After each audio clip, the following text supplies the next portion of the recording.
What's up, guys? Welcome back to the channel. I'm Billy Collins. MATJ. This is Magician. And the Jock.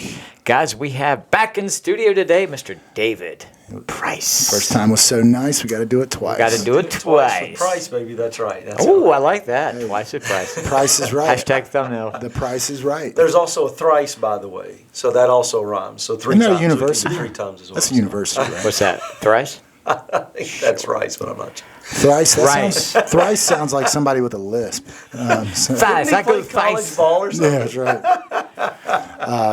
But no, man, we're pumped to. I know since the last show we've talked a lot. You're just oozing with charisma. Yeah. You were friends with Billy. I knew you just through the gym, and our last conversation we had to just cut it off. Ran out of I know we videotape. did. We just kept going. We're like, okay, we got families. Well, you guys have families. Yeah. Yeah, it was awesome. I really appreciate you having me back. Was that a It cry so for much help? Fun. Was that a cry for help, Billy? You guys have families. Let's make this about Billy. Let's make a Sarah donation button. Put a Sarah Hashtag, McLaughlin song on. get Billy a life. But no, I mean, we hit it off, obviously. My last life is time. you, the viewers. What? Yeah. Man. All 8 of you. A lot left wanting with that. But no, last time we hit it off last time. Last time was more a interview of you. Right. Get to know you. I asked you a lot of really personal questions, so we're Which going you to were pick right up freely- for that. Who did you vote for, and why? You do not have to Which answer. election would that Why be? do you hate women? But no, I mean, Billy, it's been kind of a theme of the show. Yeah. Be We've great at what you're good at. We've noticed that with a lot of our guests. Now, it could be confirmation bias where we're looking out for it, but in the case of Josh Bell, he married how he was naturally wired, Right. his strengths into a career, and I think all of our guests, if you All of them. pinpoint all of them from Brooke to Kevin. yeah, Brooke was always put together, always dressed really well. I had people coming up to her asking her for, man, where do you get your clothes? How do you do? So she had something naturally. And with you, we talked during your first show, people naturally came up to you and started sharing their story, like spilling their guts long before you were a pastor or a or long life before coach. you were on our podcast. Long before that, yeah. Thank God they're calling you now. But, so yeah, I think today we can just kind of talk about that because, the average person when they hear "be great at what you're good at," it could come off as like that's a cool bumper sticker or LinkedIn post or, there but should be what- some mountains behind it with like an eagle. But what does it mean? Yeah, like how do they find it themselves? Right. Right, and we're searching for that too. We're all walking around like What are we great at? all our moms told us we were special, and the Bible says we're fearfully and wonderfully made. And it's like, when are other people going to start believing that? And, I think sometimes it's hard just to find that because if you ask somebody, what are you great at? You're like, I don't know. Right. It's kind of like you have to really think of. It's tough. You're too close to it with yourself. I mean, you mentioned the first show. Hey, I would go out of business if people just got out of their own way. Right. Do you see that in people you're working with and just? Yeah, I think it's funny. What occurred to me a minute ago when you said to be great at what you're good at and to figure out what that is, we're conditioned, I think, to not think about what we're great at or to think of ourselves as great. We're conditioned to be humble and to deflect compliments and that sort of thing. We're conditioned not to think of ourselves as great, I think, is part of the issue. Yeah, or we'll downplay it. All the time. Mariah Carey, I always use her as an example. She's probably sung like that since she can remember. So it was natural to her. It wasn't something she had to necessarily work really hard to be able to sing. So she, that's how I felt when I was in the NFL. You were like, man, I'm getting paid how much just to kick a silly ball? We'll downplay it, and but we'll put value in things that we had to work really, really hard to get. You know what I mean? We don't want, hey, how were you successful? Well, I was naturally born awesome, and I started a business with it. Oh, that's lame. That's fantastic, but that's not. Yeah, that's not you didn't pull yourself up by the bootstraps, And have to do it, yeah. So, I mean, we've seen that. And we talked on the phone, like, because once you find what you're good at and then pursue it to get great at it, then you're like, well, how do I charge for it? Because to you, it comes really naturally. Right. So you might feel Guilty $100 or $200 or whatever. We'll diminish our own value. Yeah, and especially when you're in a helping profession or a service profession, you do it because you care, and so you want to give it away, and you want to, but you can't. That's not sustainable. You just can't do that. So just in the few things that you've said already, there's a million issues. One thing, again, kind of going back to owning our greatness. Think about what people do when you compliment somebody. People almost always will say something like, it was no big deal, or, it's nothing, or whatever, instead of saying, thanks, I appreciate that. We don't own that we're good at things, and we don't own that we're great at things. And sometimes we don't even realize that we're good at something and could make a living at it or make an impact with it. So a lot of it is awareness, and I think a lot of it is the willingness to own that we're really good at something, and to just admit that and go with it, rather than to downplay it all the time. Why do we do that? Why do we downplay it all the time? It was nothing. Whatever. Yeah. I used to do that all the time. I think it's just a case of trying to be humble, I guess. I think so too. But it doesn't serve us. It doesn't serve us at all to downplay it and to say it's nothing. When you do something for somebody and they say, man, I really appreciate that. It was so awesome of you to say, it was nothing. Don't worry about it. Or you're hoping others will come up and say, man, that's worth $1 million. Let me give it to you. You're like, well, if you insist. Yeah. We all live in this kind of false humility. Hey, there's nothing special about me. But you get around really successful people, and they are, Josh Bell talked about, you got to be sold on yourself. Yeah. They are very sure of themselves, and it can kind of come across as arrogant, And when we watch film, who's the bad guy? It's the successful entrepreneur. It's the business guy. It's like, so I think we're kind of conditioned to do that. And, we talked before, a lot of it, probably what you do is you're giving people permission to start having really big thoughts, really big dreams, and then permission to tie those back to themselves, right? 100%. There's no one's going to show up. Yeah. In our coaching program, the second thing that we do is vision creation, and we get people to think big, and we give them permission to think big. We tie it in with core values, we tie it in with your why and those kinds of things. But most people are not conditioned to think big, dream big, and even imagine that they could ever accomplish anything like that. Was part of my issue. Was nobody in my world had ever done anything beyond a certain point. Your perception is your reality. Absolutely. And so then I began to notice, as I began to get into personal growth, I began to notice there were a lot of people like me, like Pierce Brosnan. Pierce Brosnan, for heaven's sake, who was Remington Steele and James Bond, was raised just like I was. Terrible singing voice, by the bad. Have you seen that movie? Mamma Mia? Oh, my God. It was like cats and blenders. I'm not lying. Swing and a miss. It was really bad. But great actor. But other than that. Yeah. But, here's a guy who was not just one, but two of the coolest guys ever on TV and movies. And he was raised like me, and I began to look at people like that. I began to think, wait a minute, just because you grew up in a world where this was kind of how things were doesn't mean you can't think beyond that and really reach beyond that and try to create something bigger. So it's kind of like almost like a self-analysis. Yeah, I think sometimes we have to step back. No doubt. And to go, okay, well, I even think about that when I'm doing the show. Sometimes I'm like, maybe am I good enough for this? Yep. And I step back and I'm like, well, who else is going to make Matt look good? Well, that's a hard job. It is a hard job. It's not an easy That's thing. not. Wait. Wait. Exceptionally easy. But I think there's a sense of stepping back, analyzing yourself, reassuring yourself almost. But you know what, Billy? I'm not sure. And I'd love to hear a different view on this. I'm not sure we can do that really without help. I'm not sure that I could have ever gotten a real perception of myself and what I could do without somebody from the outside helping me. I don't think we can do it without help. Yeah. I really don't.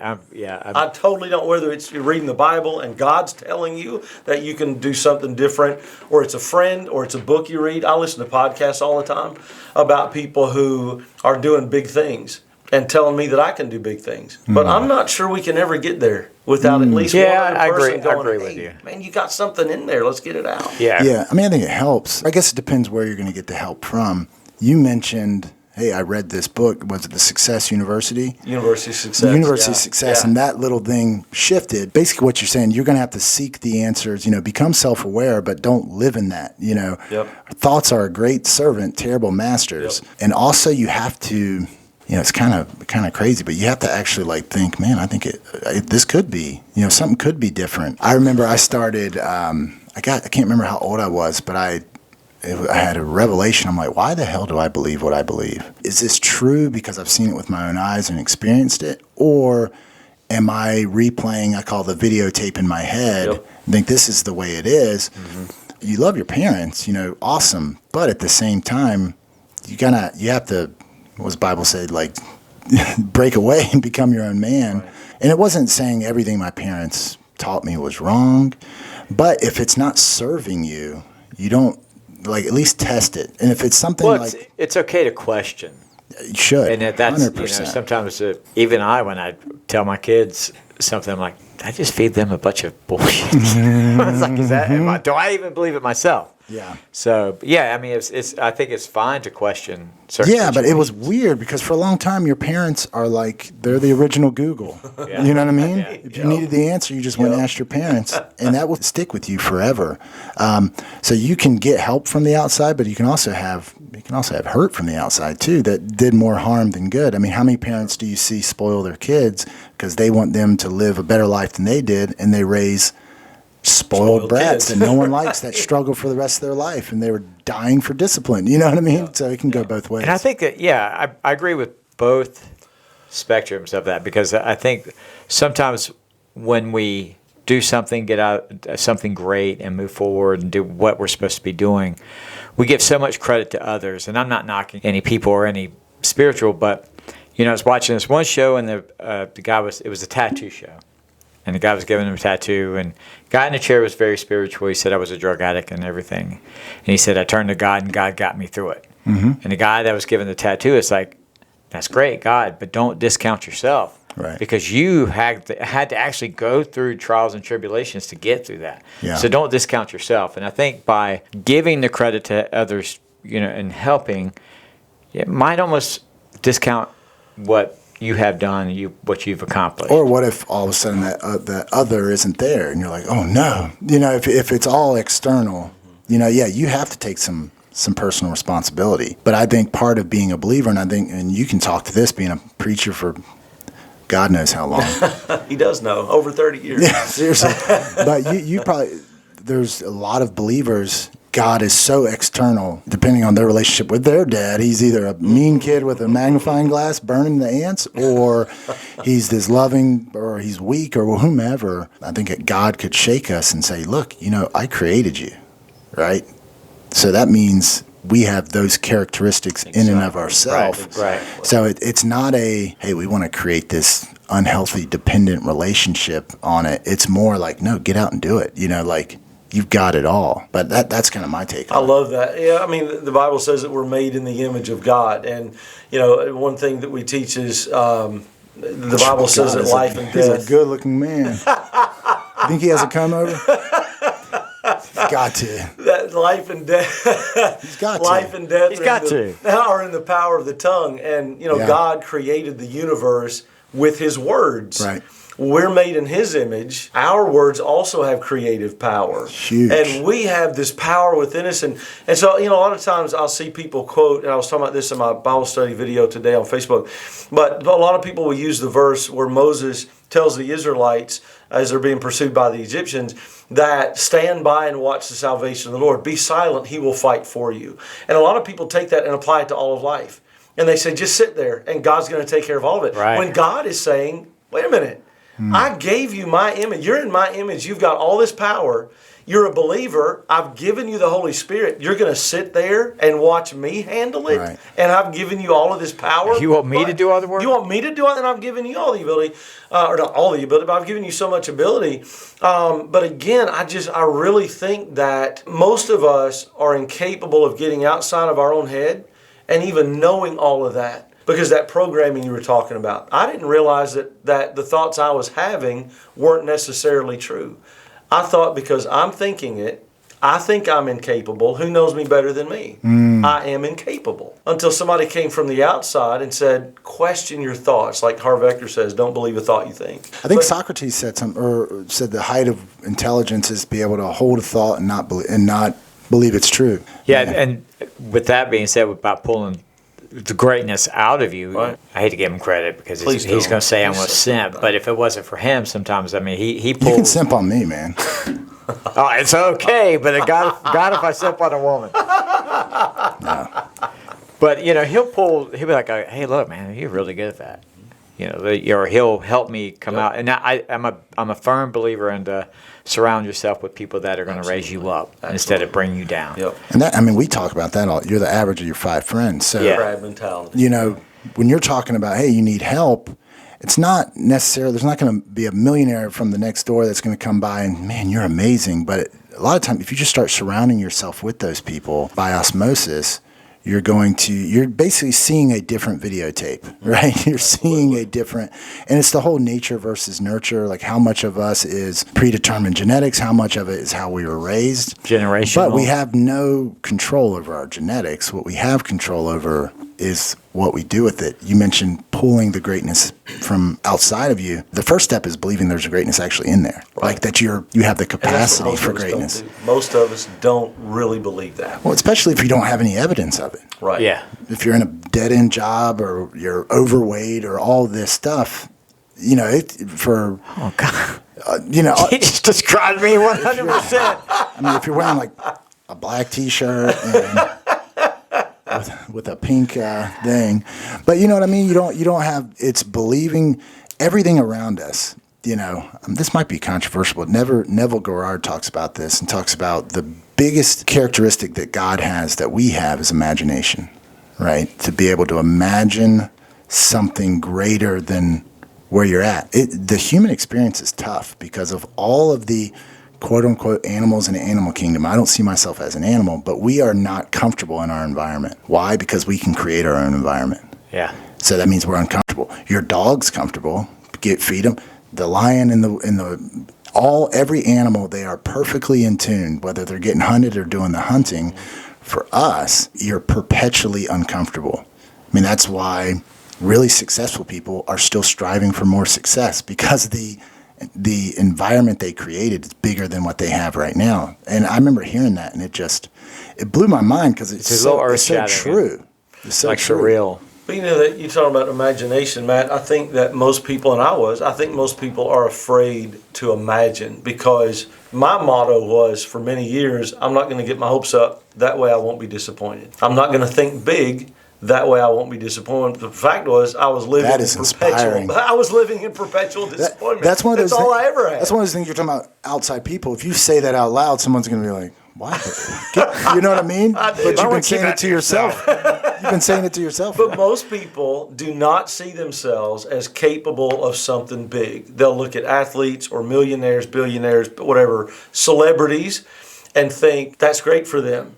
That can never be me. And until you listen to somebody outside of yourself who pulls it out of you or makes you believe it, you're never going to do it. And it doesn't, Matt, I loved what you said about surrounding yourself with inspiring people. A lot of people would say, where are they? Right. Where are those people? Well, let's start with people that we all have access to. If everybody believed that, nobody would hang out with anybody broker than Right. Like exactly. the richest man in the world would be the most lonely place in the world. But, we can all do it virtually. I listen to podcasts all the time. I read books all the time. I watch videos all the time. All of us have access to that. That book changed my life. Mm-hmm. A podcast, a video can change your life. You don't have to know people. You can get it virtually and get the process started that way. Yeah. And I think it's a part of having those, whatever vehicle you use to gain those people will also help you be more creative. And I think that's where the problem we talked about before about how do you become great is to find something to create. Mm-hmm. And you have to figure out what do you have the capacity to become great at. yeah, what can you do? There's this to notion shine, we make your all shine? can work hard at every. I can work as hard. I'm never going to be a center in the NBA. I'm never going to sing the national anthem before the Super Bowl. I don't. So, but I could go hire a singing coach. I could learn about singing theory, and I would go from being a shitty singer to Well, it's not that offensive, but like we're going to hide him in the back of the choir. You know what I You mean? sing. I think you're a great singer already. Simpin' Billy. He's right there. But you get what I mean? And we want what we can't have. Yeah. And that's true. And as soon as the girl you've been chasing doesn't want you, now suddenly you want her more. The skill you don't have, we want that more. You can't really want what you have. But man, what we've seen with all the people that we admire, that you want to aspire to be, they have figured out to tie that seed of greatness to something tangible and created. Yeah. Which I think that's the secret that we got from God, essentially. He spoke the world and he imagined it ahead of time. Someone imagined this table. If we didn't have imagination, we'd still be living in huts. Right. Probably wouldn't. We'd be living on, because nobody would imagine a hut. Right. You get what I mean? It all starts from there. It always reminds me of the quote by Marie Forleo, who said that clarity comes from engagement, not thought. And I was thinking about that when you're talking about finding what you're great at. Most people either want to think about it until they come up with it, or they want it to show up somehow. I'm just waiting for it to show up. When in reality, it comes from engagement. We're going to get out and do stuff. You know, Matt, you probably played 4 sports growing up. Yep. Billy has done 100 different jobs, different things that you've done and been involved in. When I knew you were doing something totally different. You played sports too, man. I did. He did play sports. But my point was that I'm just trying to simp back at him. Yeah, it's good. But we have to get out and engage and go do things and go do a bunch of different things. And eventually you kind of find what your groove is, and that becomes the vehicle that you create great things in the world. But it doesn't come from sitting around hoping it's going to just come into my head at some point. Right. Especially if it's something like entrepreneurialism or content creation. It's not as evident, you know. Shaq was 7. I go back. We're gonna make a shirt, but no one taught Shaq to be 7 feet tall. Right. So like people seeing him and he's a successful NBA star. Well, yeah, no duh, of course. I could never be that, and they'll just write it off. But in the same sense, when you say that, how many people taught him to be a successful entrepreneur? Because now he's got so much viable interest in Papa John's, the General Insurance. He does, but he didn't start there. He started with his 7 foot. He did. You know what I mean? But even what I'm saying is, even he had to go out and think outside of what he was good at to find another great thing that he could do. And he imagined a life of being a former athlete where he hears story after story of guys that had it all, lost it all, had it all, lost it all. He saw that and imagined something different. Exactly. He also had a really strong dad in his life. A lot of these guys don't. So, there is the programming we have. Some of it's really good. Like, you don't just get rid of it all. Right. But if something's not serving you, like the belief making money is really hard. Yeah. Well, if you believe that, it's going to be really hard. You're going to prove that true. So if you got to believe one thing or the other, believe it. Making money's really easy. The empowering belief. Yeah. Absolutely. Because at the end of the day, it is. I could go out right now and make $5 easy. So it just, I guess you have to dream big. Dream big. $5. If you want to sponsor this channel, you can go to our Patreon. Kidding, we don't have a Patreon. Yet. Yeah, but no, I'm with you. For sure. You can definitely go out. It's just whatever value you put that on. Whatever value you put on your greatness is how you can either become great or give up. It's a fine line there between going the extra mile to become great or just saying, I'll never make it, and I'll just... Yeah, going the extra mile, but it's also, you cut the learning curve down so much. When you access what you're naturally inclined to do, what you're naturally good at, competence breeds confidence, and you could toil for 10 years or start day one, recognize that, because that same thing that's been burning inside your belly 20 years ago is still burning today. And once people grab a hold of this, you know what they think? Shit, why didn't I do that 20 years ago? Yeah. My life was like this. I accessed it and actually was intentional about it, and it's like this. Imagine if I started back there. So that's why it's so, especially now with how quickly shit changes with technology. Like, oh yeah, it's insane. So your only hope, not even of being extraordinary, of being above inflation, is to be great. Or at least aspire to be. Thinking about you talking about thinking, why didn't I do this 20 years ago? That's also a pitfall. If we're not very careful, that can also be a pitfall. It's something I've dealt with. I'm 53 and I've been life coaching for 6 years. And it's easy for me to say, if I would have started this 20 years ago, think about where I'd be right now. And that can be very defeating if we're not careful. So there's a lot of mindset stuff. There's a lot of self-talk stuff. And if we don't know how to deal with limiting beliefs and self-doubt and regret and all of those things, the whole game is played in here. The entire game is played right here. Whether it's playing in the NFL, it's a mind game. And if you go out and shank one, you better be able to put it behind you and go out and boom one the next time, right? If you can't get it up here. I don't say the S word. Yeah. We'll say it for you. Man, I would rather the little knife, not the kicking off the side of my foot. Let's stop there for a minute. Okay, so we've established why it's important to find out what you're good at. Right? Now, you can bumble trying to go from bad to not as bad, or you can start it good. Eventually, you're going to be forced to do that. Eventually, you're going to come to a crossroads in your life. Someone put a gun to your head. Hey, you have to go out and produce. That would get rid of all those notions of, I can't. Busting my ass, or I need to work real hard. You're going to get creative real quick. Yeah. Dan Sullivan, strategic coach, always talks about 10X. And actually, 10X goals they're more effective and they're easier in a way, because if we say, hey, we want a 2X, well, you can start, I could maybe put in a little bit more effort. It doesn't seem like that hard of a stretch. If I'm honest with myself, I left a little early a bunch of times. But if you say 10X, now you have to become creative. And we had in that video, stop competing, start creating. Yeah. And we talked before we turned on the cameras, and it doesn't have to be create a YouTube channel.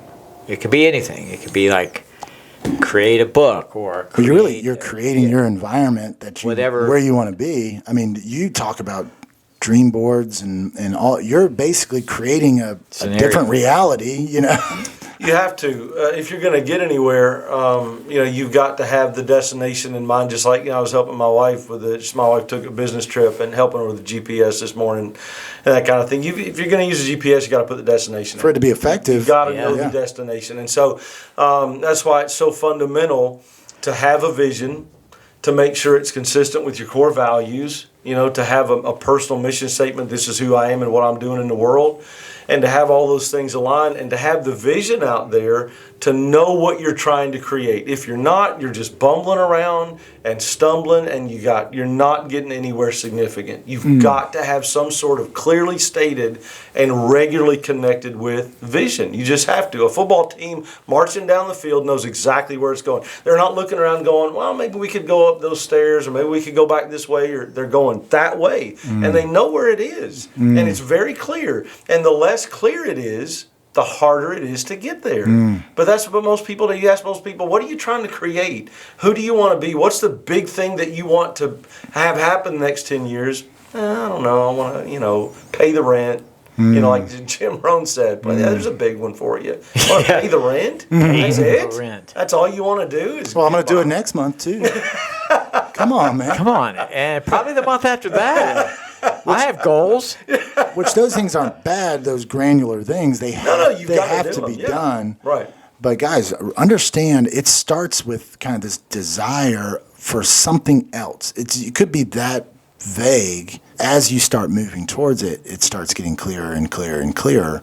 But there's the old saying that the windshield's blurry, the rear view is clear. Most of us stand driving down the road looking out the rear view, where sometimes you can read these books. I don't know if you've ever had this, or start a YouTube channel, and it seems so complicated at first. With Think Media, where they say you just got to hit record. Right. Nothing happens if you don't hit record. Yep. Put it out. Just start taking those steps. And it gets easier. It gets easier, and you're natural because you're going to get better. Yeah. Right. Life. You don't. What did Jim Rohn say? Don't wish it were easier. Wish you were better. And it's so true. And you're going to get better at whatever you do over time. Be the expert in your field. Yeah. Yeah. But so you're going to naturally get better, but start with something that you're naturally already pretty damn good at, because then you're going to get. So how do you find that greatness? I mean, if you had one bit of advice on how to find that greatness, because obviously you found your greatness over 30 years. Or find the thing you have the capacity for, to be yeah. great at. There's a couple of things. I mean, one thing that's really effective that I love is an exercise that you can do where you list what you're good at, you list what you love, you list the resources you have, and there's a bunch of different things that you can list, and then you look for intersections. Where are the intersections? Where are the things that go together? It's like a beautiful mind with the yarn. Yeah, exactly. I'm good at this, and I've got the resources to do it. I enjoy doing it, so hey, there's something maybe I should look into doing, right? Or the other thing, again, is just getting out and doing stuff. Just go try things, right? That's what people are afraid to do. And people think that there's this one path, and I've got to figure out what that path is. That's not how it works. You go and you do things, and you get involved in things, and you meet people, and eventually things start to click. I love what you were talking about a minute ago, Matt. Sometimes when we're going back to Kentucky, where we're from, sometimes it's foggy, on the road. We know where we're going. We know the destination, but it's foggy, and all we can do is go this far. But then when you go that far, what happens? It gets clear, and you go a little farther. A lot of people get hung up on the how. And so I don't know how to do it, so I'm not going to try to do it. The how is irrelevant. And we teach people all the time, the how is irrelevant. The only thing that matters is what and why. That's all that matters. What do you want to do? Why do you want to do it? If the why is strong enough and the what is something you love, you're going to figure out that you don't have to worry about the how. The hows will take care of themselves. Yeah, when I got that stuff, I probably talked about it last time, but when I hit that point with my weight, after the Burger King trip, followed by the Dunkin' Donuts trip, after I had eaten lunch, when I hit that point. This is before you were incentivized for the vaccine to get the free donuts. I mean, exactly. You were paying for these. That's exactly that's right. It wasn't even a handout. You weren't it was being healthy with the vaccine. My Lord, he just made me But hungry. when I hit that point of I'm sick of the way I am, and this is going to change. All I knew was this is going to change. I had the why, I had the what, and as I went on, I figured out the how. And I ended up, doing 4, 5, 6 different things to eventually get the weight off. Mm-hmm. But those things were irrelevant. What mattered was I knew what I wanted. I knew why I wanted to get there, and the how figured itself out. So I just really encourage people not to get hung up on the how. I want to start a business, but I don't know how. I had a lot of my employees get pissed off at me when I was working, because they would say, "I don't even know where to begin," and I would say, "From the beginning." Begin. And they're like, I said, just pick something up. If we would do store remodels or something, Right. like, just pick up a shelf, put the shelf together, First things and first, it will fall into place. But you Exactly. got to begin. Got to start. And they would go, "I don't know." Okay. Yeah. So But I mean, you're right. It is having that. You lost the weight before you lost the weight. Exactly. You don't start acting like a bodybuilder when you're on stage. Like, there was a lot of everything that went into it. That's the payoff. We see people, and we talked about that with Josh. I think we mentioned on the first show. We look at people on chapter 20, and we're on chapter 1, and we want what they have. Yeah. But John Maxwell says, you might want what I have, but you don't want to did what I did. Yeah. And but those hows, those are going to be there. Exactly. Yeah, and I think there are a lot of motivational coaches and speakers that are like, man, just bust your ass. Beyonce didn't sleep for 73 weeks to make this film. It's just so, like, they make it sound over so, the top and dramatically. and people do put in a lot of work, but it's because they know the payoff's worth it. If there's no payoff, what's the point? Yeah, exactly. Now, I think it's funny when you hear the motivational speakers like, "Yeah, you got to put your 10,000 hours 10,000 hours, yeah. to be great at something." Which is true. true, They start but- with the out. What they don't tell But you what is a horrible motivation. A really bad speech. That is the worst motivational speaker ever. Well, I told you when I was in New York, we changed a lot of my technique stuff, and I guess my special teams coordinator just read Malcolm Gladwell Tipping Point, where he talks about that, and I was struggling to make it work, and he's like, "Matt, don't worry, man. It takes 10,000 tries or 10,000 times for it to be a habit." I'm like, we're playing in 3 days. Like, I'm on like number 292. Holy I'm not gonna be around for 10,000 more tries, dude. Like, I'll take the bus later. But there is truth to that to become great. What did Bruce Lee say? I'd rather fight someone that has done 10,000 kicks one time than one kick 10,000 times. There's some truth to that. Yeah. But then Steve Jobs talks about you got to find what you're passionate about, because if not, you're not going to give up. You're not just crazy. You're going to it's too hard if it's not something that your passion is such a gas in the tank to just keep you going. It is. I don't know if it's just the channel or magic or whatever, but I have a passion to entertain, to make people feel a little bit better about themselves by watching something that I've done.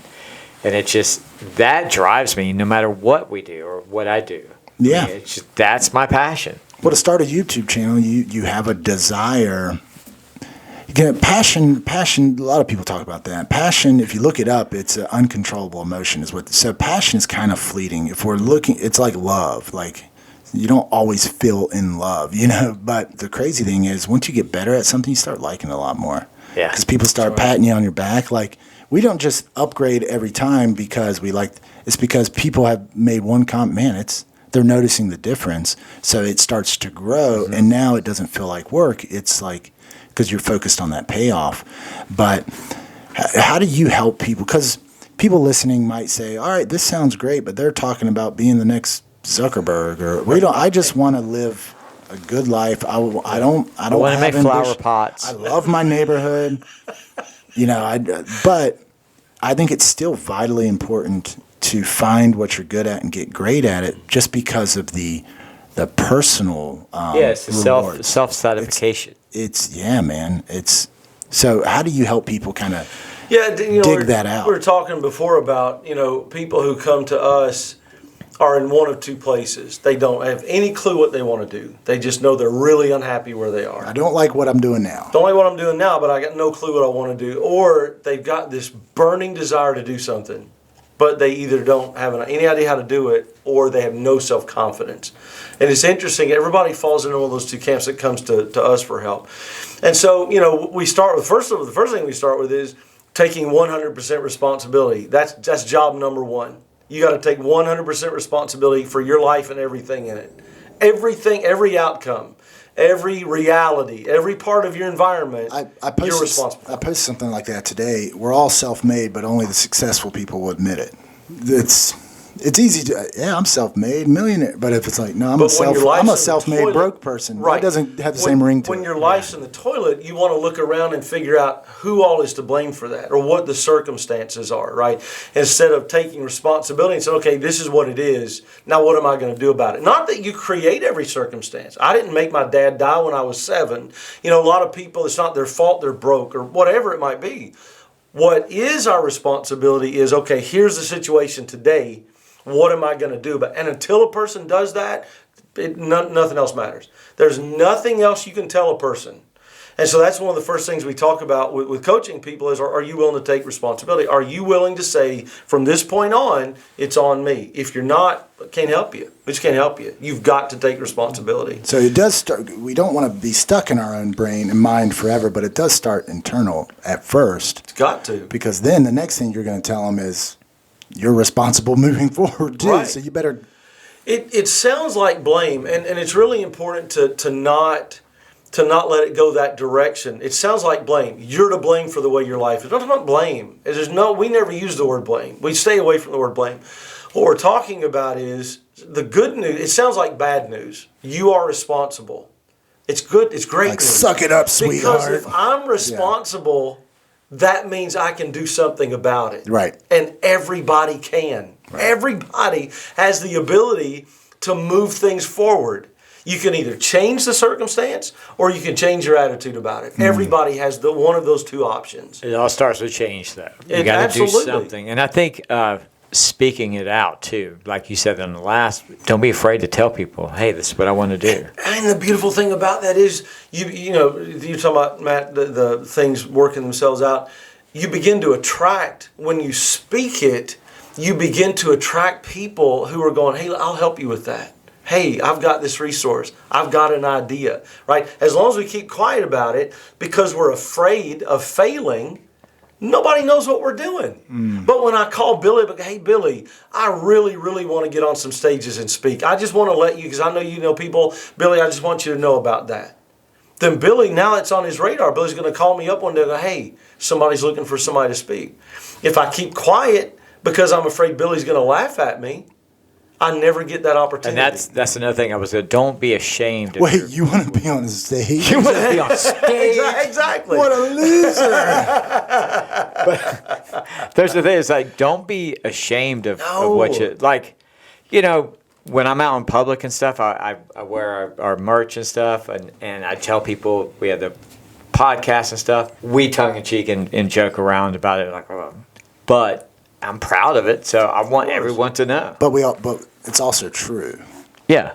There are a lot of people think, I'm dreaming big now, and they start telling everybody they're dreaming big, and they're not inside your head. They're not inside your mind. They don't know your desires, so they're going to immediately look and be like, what's the evidence of that? Yeah. What? You know, so there is some part of, you know, there's things to keep to yourself. For sure. Well, as Walter Payton says, if you're good, you tell everyone. If you're great, they tell you.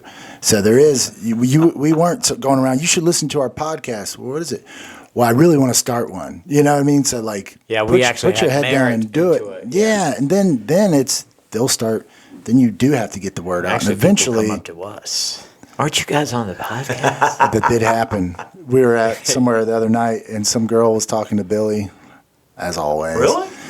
Yeah. Well, she had like questions about AARP. Yeah, I was going to say, yeah, it's... is it a scary, like getting old?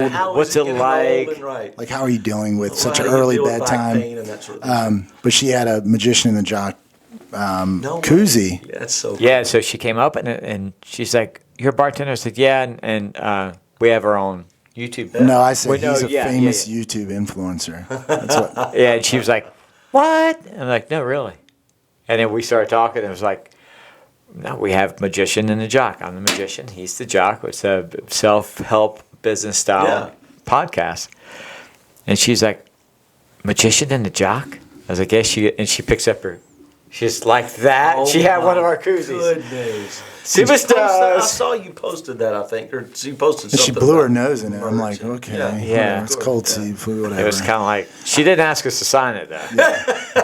Damn it! But yeah, I mean, to your point, like I think, yeah, people are quick to come out and I'm going to broadcast my goals, and they're doing it more to kind of rub in the face of somebody. You know, I'm going to be successful. It could be to get back at an ex, or you see women do this all the time. Like when they post something on Instagram that's like, I don't need any man. I'm happy by myself. Life is great. It's the complete opposite. They're basically saying, you know, I don't need anyone. 2 months later, I like she's got fake a it boyfriend. and It's like, wait a minute. Fake it till you make it, but like we said last time, you eventually got to make it. You know, Yeah.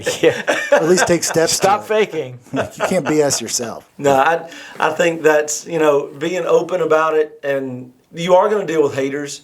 You're going to deal with disbelievers. You're going to deal with all that stuff. Absolutely going to deal with that. And that's why people are afraid to do it. But, probably the biggest thing that we deal with day in and day out in coaching is fear. Is fear of something. It's either fear of failure or it's fear of success, which is actually fear of change. And so, that fear is something that most folks don't really have any idea how to deal with, which again gets back to you got to know somebody or get some kind of help on how you can deal with this fear. Because we've all got it, but not many of us really know how to overcome it and make something happen. To be bold and put yourself out there and go, hey, this is what I'm going to make happen. And I'm going to go out and do it. Yeah, and I think that to combat that fear is just to gain as much knowledge as possible. Because knowledge is power, and once you have that, the fear kind of Not goes knowledge, but away. also taking And action. taking taking action, action. right? Learn what you 100%. can. Applied knowledge is power. And, you know. and take action. Start a little bit at a time with something that's not real threatening. Do a little bit at a time. Just hit record. Yeah. One thing I did was when I started doing video, I've probably talked about this, I won't go through it all again, but when I started doing video, I started recorded video because then I could post it, forget it, nobody watched it, and it didn't hurt my feelings. Live video is entirely different because you can see who's watching, or in my case, who wasn't watching, which was everybody. And so, but I started with a little thing that was not as scary. then I progressed to something that was a little more scary. So, Well, yeah, that little thing probably was scary at the time. it was scary. But It was scary, but it was doable. Yeah. Live video was scary and not doable. Yeah. Right? So you start with something you can do that's a little frightening, and that helps you progress do it, and you're in like, stuff that's... okay, no one showed up to kill me. All right. Exactly. And you're naturally going to get better at it because, I mean, it gets addicting. Oh, yeah. Creating content For sure. and doing, but you start with doing it for yourself. Yeah. Yeah, there'll be times where we're like, I'm ready to film something else. I don't care if we film snails racing. So he posts a video of his cat. I'm like, I love a God, dude. I had to get that fix out. I was like, Look how cute it is. I'm lonely. it's better than me just sitting there in front of a camera like this. I don't know. I don't know. That's a sultry look. I might do it though. I might do that. See You how get many hits views I on get. that. How many views? Yeah, we'll see. But like, you got to be like, who cares about views initially? Or who cares about sounding silly initially? Nobody's gonna see it. Yeah. Initially. That's a good point. That's a Like, really true. good point. If you're gonna wait for 100,000 subscribers to post a video, right. That's scary. that's just That's a it's good never point. gonna happen. You know. We've said it before. Our first video, I didn't want 100,000 people to see it. We were doing the process to learn the process and to get better and to sharpen our blades of how we do this show or any kind of content that we do. I mean, we just filmed you, and you'll see it. A little interview thing that we did at the golf course, and it's funny. It's hard hitting journalism there, but it's something a little different because we tried something, and we're creative people. Wanted to do something a little out of the box of just this format. So when I hear creative people, I immediately think of creative people, right? Yeah. The artsy, the Bob people that can Ross. sing or write poems. Bob Ross, that's another interesting story. I mean, he was like a hard-laced. I think he was in the Navy, or he was like a hard sergeant. He's like, I'm the guy that told people to make your bed, clean your toilet, do all that stuff. And when he left, he's like, I don't want to do that anymore. Wow. And he fell into painting, which he had done. And when he focused on that, sure, he went far in the military, but I mean, astronomically high there.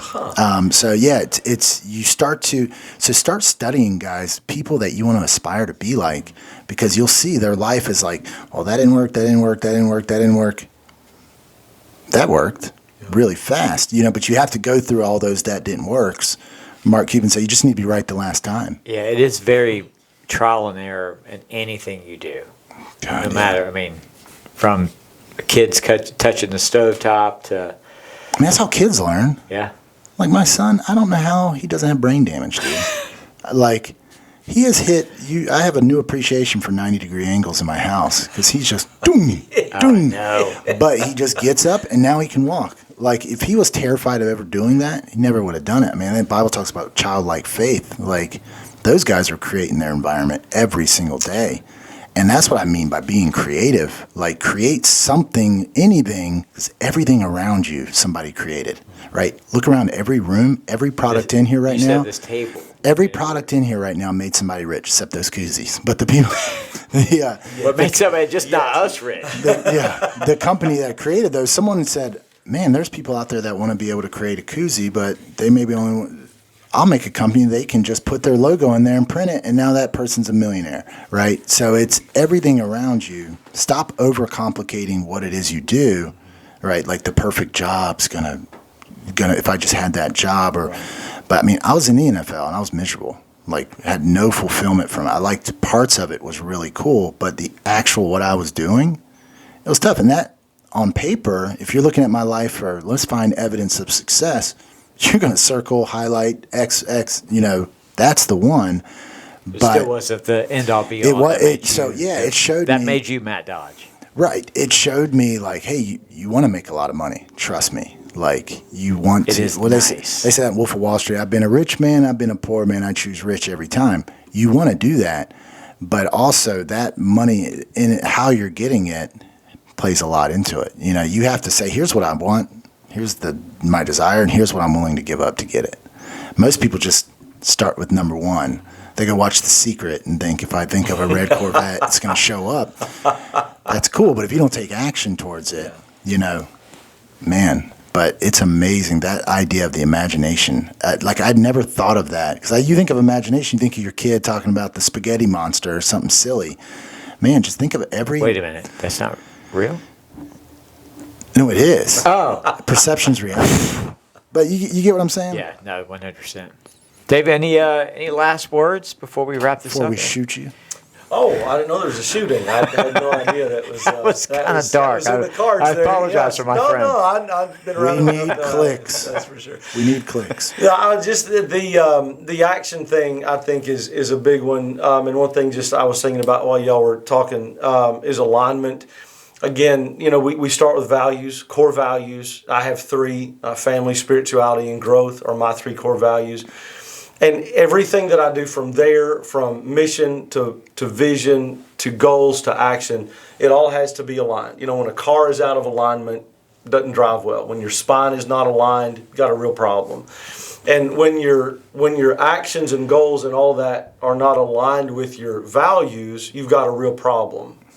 And so figuring out what those values are and then taking action is going to be the big one. And this is where so many people are hung up. I don't know how to do it. I don't know what to do. It really doesn't make all that much difference. Just do something. And as you do it, the fog is going to clear as you move forward, and you're going to keep knowing which way to go. So those 3 cores are the fuels that drive you. Yeah, right. It's Or almost like absolutely. the filter you run things through. That's exactly You know what what I it mean? is. Like with me, so family is one of my core values, and so I have turned down a lot of things and refused to do a lot of things over the years because it would take me away from my family. I wouldn't be able to do stuff with my family, and so I've missed out on some things I really would have enjoyed, but I will never regret that because it was in alignment with one of my 3 core values. And so if it doesn't align with those things, it's never going to feel right. And you're going to get to the end of life and go, man, I had a lot of cool stuff, but I missed out on that one. And those core values, they can also... So you're basically... Because you talk about, we don't want it to sound like you're blaming you. Like, take 100% responsibility. If you haven't been taught any different, or you saw your parents struggle, you saw their parents struggle, they're on welfare, your parents are on welfare, so you're on welfare, that's your core value. I mean, that's your paradigm. That's how things are. You can forgive yourself for doing that. You didn't see any other example. Right. But now that you know the difference. Right. Now, once you read that book and it's like, oh, I can be successful. Yeah. I mean, you can go back to doing what you're doing, but now you know the difference. Yeah. It's hard to go back after that. Once you've seen that side of it, you're never satisfied. It's like if you met Billy and he's a great guy, but then someone's like, this is a weird analogy, but if Billy kills dogs, he kills puppies. You can never forget that. That's going to stick in there for you'll never look at him the same. You won't let me around your dogs. But you're gonna start Did you put the dogs away? Billy's he gets that crazy look in his eyes. Like, well, that makes sense. It's the same thing with success is possible. Right. So now I don't have that excuse anymore that success isn't possible. Never be the same again. Yeah. And now it's like, man, it's on me. Yep. I can't plead ignorance anymore. Yep. So, Dave, tell these beautiful people where they can find you, get in touch with you, Absolutely. I would seek you out. And love to connect with anybody on Facebook. I'm on Facebook at David Price. I'm just a super handsome guy, profile picture, David Price in Morehead City on Facebook. You can also email me at david@davidpricecoachinggroup.com. And so hit me up, and we'd love to help you out. Man, it's very smart. He's very knowledgeable at what he does. Matt, any last Go on his word? live streams and just write, man, you suck. Hey, weren't you the guy on Magician in the Jar? Why aren't you fearing one this of you more? You should fear doing this. This is. I know you're terrified, David. I know you're scared. I see it in your face. Who films vertical? That does drive me nuts, Mike. Except on YouTube Shorts. The way the format's going. Matt, you got anything? Oh, man, I think I've said enough. Good. Guys, do us a huge favor. Go ahead and subscribe to the channel. Hit that notification button. Smash the like button. See it driven before you. Hear the lamentation of the women and children. Wow. Silky smooth. Dave, thank you so much, sir, for coming in. Appreciate you. Guys, we'll see you on the next video. Peace. And we're done. You know what that was from? Conan the Barbarian. Yeah, dude. I know exactly where it's from. Smash the like